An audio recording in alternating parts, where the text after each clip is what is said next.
a good salesperson will prove their worth by selling. The proof will be in the pudding. Well, the problem is if you have a sales cycle that is 6, 9, 12, sometimes more months, then you're sitting around for a long time waiting for the proof to emerge from within the pudding. And if you are running a business in bootstrap mode, you don't really have that time. Hi everybody, welcome back to the Pago Academy YouTube channel. Welcome back to yet another video here. My name is Dave, and as you might know by now, roughly 7 years ago, I started a company that aims to help other businesses improve the way that they sell in an enterprise sales environment. We specifically work with young bootstrap companies that are looking to break through the glass ceiling of relying on word of mouth and referrals to drive their client acquisition.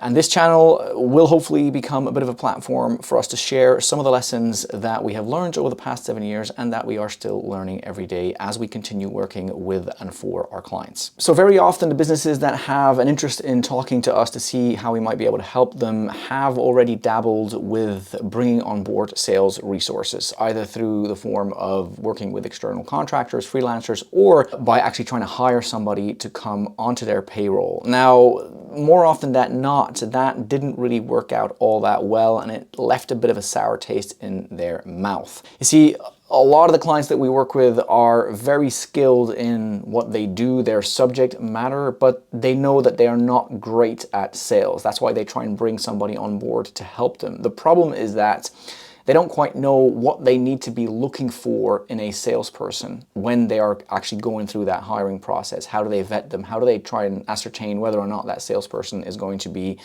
delivering the goods? And the problem in our space, which is a kind of high-ticket sales environment, long sales cycles, multiple stakeholders, is one might say, okay, well, a good salesperson will prove their worth by selling. The proof will be in the pudding.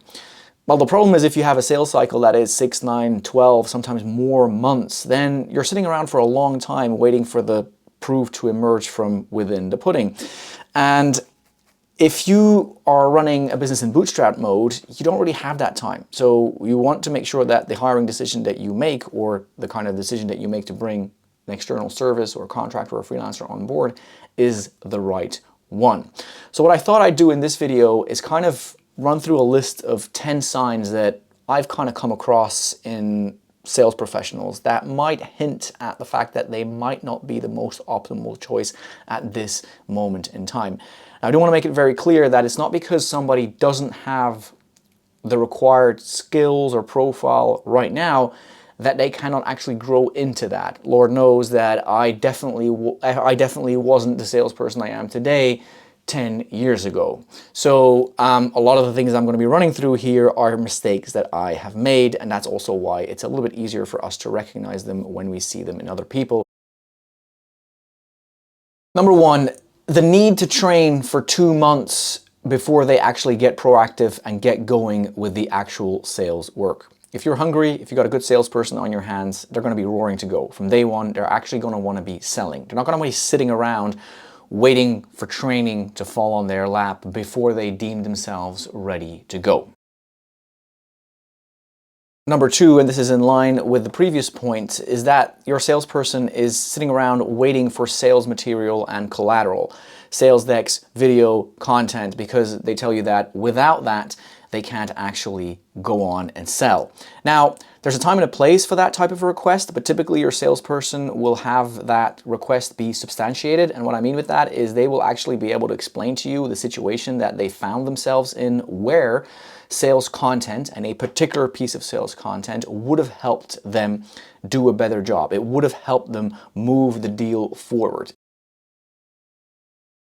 If they are extremely reliant on marketing efforts to bring in the leads, and they are only inclined to speak to people that are semi-warm, that have shown somewhat of an interest or an intent, then you want to be careful with that. A true salesperson will have the mentality to go out there and hunt, do the work, be in the trenches, talk to the market, figure out what works and what doesn't work. Now, they'll welcome marketing efforts, and they'll obviously be very glad for it, but they're not going to just sit around and wait for them to fall into their lap, and even worse, blame marketing if their funnel isn't full enough. In enterprise sales, it is quintessential, vital, mission critical to get your follow-ups in order. That's where a lot of the deal success will come from.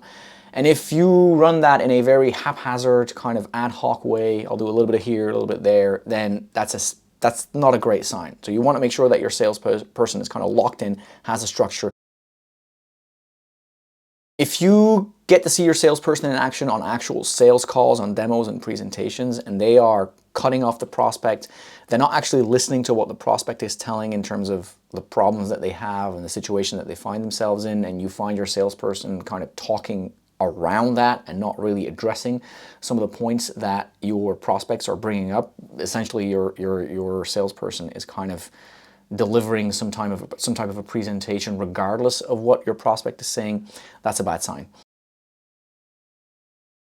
Very closely linked to the not listening aspect is cookie cutter pitching. If they are not trying to properly diagnose the situation of your prospects, trying to uncover what drives them, what are the things that they have a particular interest in, and they are just resorting to a box standard cookie cutter sales pitch, the same one they use with every single prospect, that's a sign that you're probably not working with the most optimal salesperson.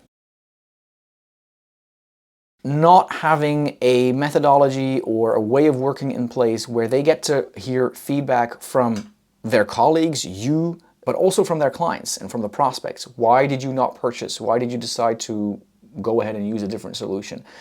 They are oblivious to the fact that feedback from all areas can actually improve the way that they perform, and it can improve the way that you might kind of alter your product or your service.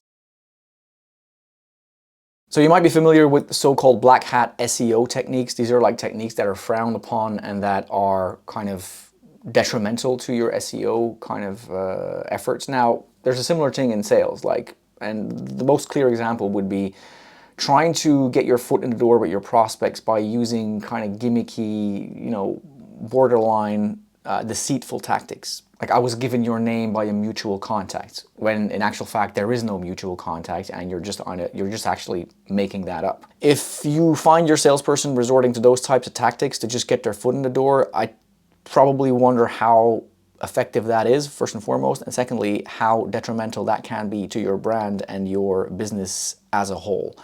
You want to ask yourself, what are the values that you operate in, and is essentially trying to lie to your prospects in order for them to engage in a conversation? What do you think the risk is of that biting you later on in the conversation? How effective is that actually going to be? When your salesperson has a hard time actually continuously, diligently using call to actions at the end of each engagement, that's an issue. Enterprise sales revolves around talking to multiple stakeholders, and they have to move through different phases in the sales funnel. At the end of each of these phases, there needs to be a clear request for the advance.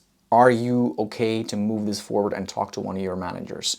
Are you interested in this? Are you okay to loop in procurement? Whatever the step might be that you know that particular stakeholder needs to take, you want your salesperson to be, one, clear about that, and then also be continuously asking for the advance, continuously, diligently integrating specific call to actions.